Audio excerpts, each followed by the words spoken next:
حضرت علی بن حسین رضی اللہ تعالی عنہ اپنے دادا جان مولا علی کرم اللہ وجہہ الکریم سے روایت کرتے ہیں، نبی پاک صلی اللہ علیہ وسلم نے ارشاد فرمایا، میں آدم علیہ السلام کی تخلیق سے 14,000 سال پہلے اللہ کے پاس نور تھا۔ ایک روایت میں آتا ہے نبی پاک نے فرمایا، میرا نور اللہ رب ذوالجلال کے عرش کے ارد گرد تسبیح کیا کرتا اور ملائکہ میری تسبیح کو سنا کرتے تھے۔ پھر مالک کائنات نے مجھے تخلیق کرنے کا ارادہ کیا تو حضرت کعب فرماتے ہیں، اللہ نے حضرت جبرائیل امین کو حکم دیا کہ اے جبرائیل جاؤ اس سفید مٹی کو لے کر آؤ جو کہ زمین کا دل ہے، اس کی رونق ہے، اس کا نور ہے۔ حضرت جبرائیل امین فردوس اعلیٰ اور رفیع اعلیٰ ملائکہ کی معیت میں زمین پر اترے۔ حضرت جبرائیل نے پھر نبی پاک صلی اللہ علیہ وسلم کی قبر انور کی جگہ سے مٹی اٹھائی جو کہ اس وقت سفید تھی، پھر اس کو تسنیم کے پانی سے گوندا گیا تو وہ مٹی صاف شفاف موتی کی طرح ہو گئی۔ پھر اس کو جنت کے نہروں میں دھویا گیا، زمین و آسمان میں پھرایا گیا، سمندروں میں گھمایا گیا تاکہ تمام مخلوق پیارے آقا صلی اللہ علیہ وسلم کی شان کو اور فضیلت کو جان لے۔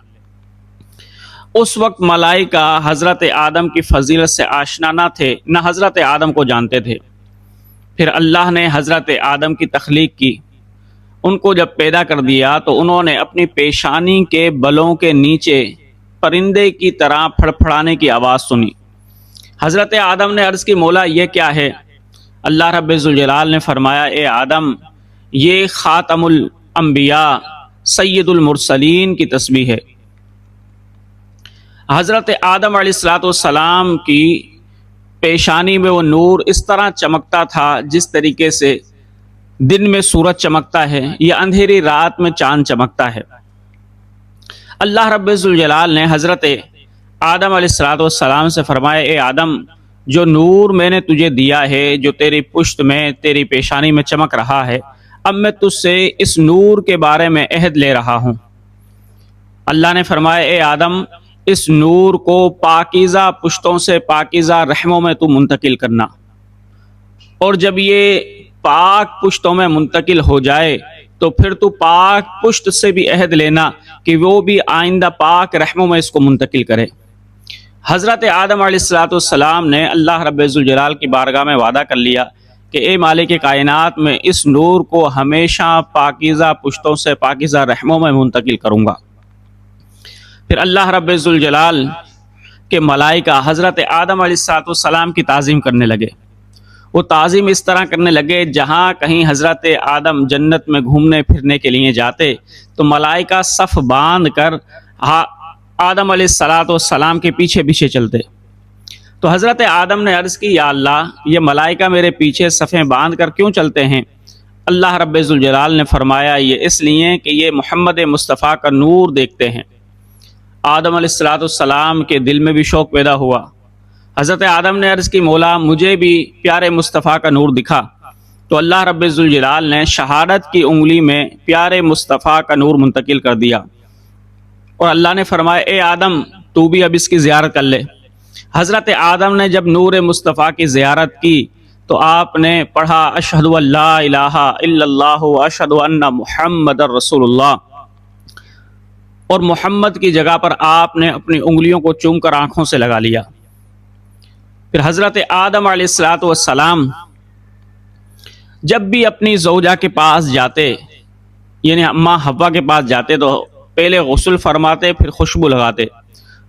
اور اماں حوا کو بھی حکم دیتے کہ اے حوا تو بھی خوب پاک صاف رہا کر، غسل کیا کر، خوشبو لگایا کر۔ دونوں پاک صاف ہو کر ملاقات کرتے، اور آدم علیہ السلام حضرت حوا سے فرماتے، اے حوا خوب پاکیزہ رہا کر، خوب صاف ستھری رہا کر، خوب معطر رہا کر، اس لیے کہ جو میری پیشانی میں نور ہے یہ کسی بھی وقت تیرے اندر منتقل ہوگا۔ پھر جب حضرت اماں حوا حضرت شیش سے حمل میں ہو گئیں تو حضرت آدم علیہ السلام کا نور منتقل ہو گیا، اور حضرت شیش علیہ السلام حضرت اماں حوا سے پیدا ہوئے۔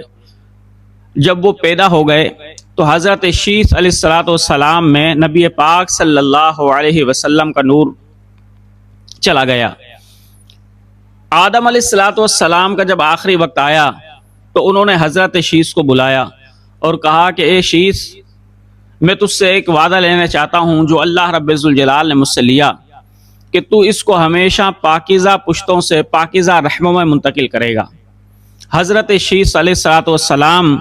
نے بھی حضرت آدم علیہ الصلوۃ والسلام سے وعدہ لے لیا، کیونکہ حضرت شیس علیہ الصلوۃ والسلام کی یہ خصوصیت تھی کہ حضرت حوا کے حمل میں ہمیشہ لڑکی اور لڑکے پیدا ہوا کرتے تھے، لیکن مالک کائنات نے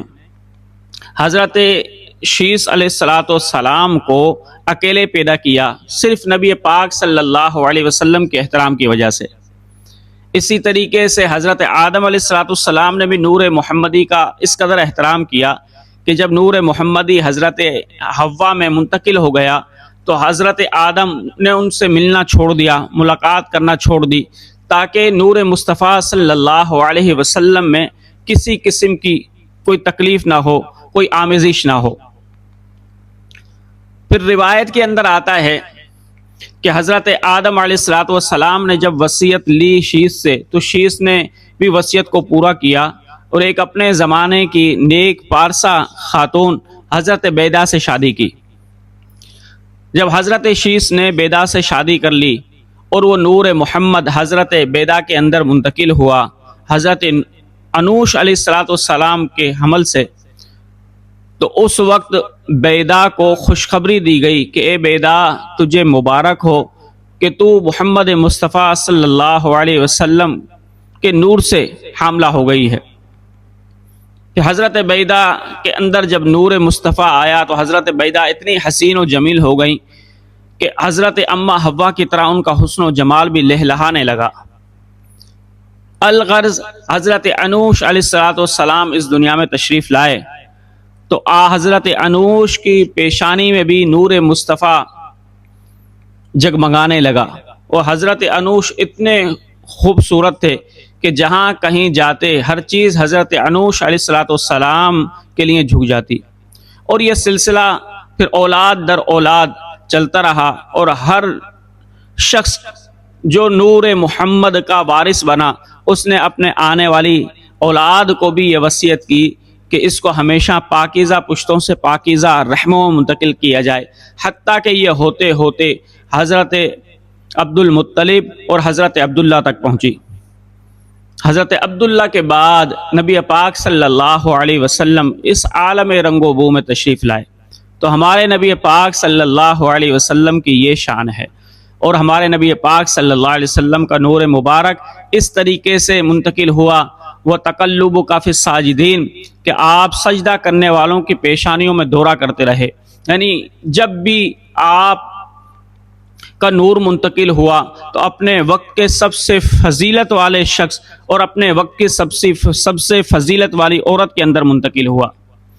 اللہ رب ذوالجلال کے حبیب صلی اللہ علیہ وسلم نے اس لیے فرمایا، میں ہمیشہ پاکیزہ پشتوں سے پاکیزہ رحموں میں منتقل ہوتا رہا حتیٰ کہ میں عبداللہ کے گھر میں آ گیا۔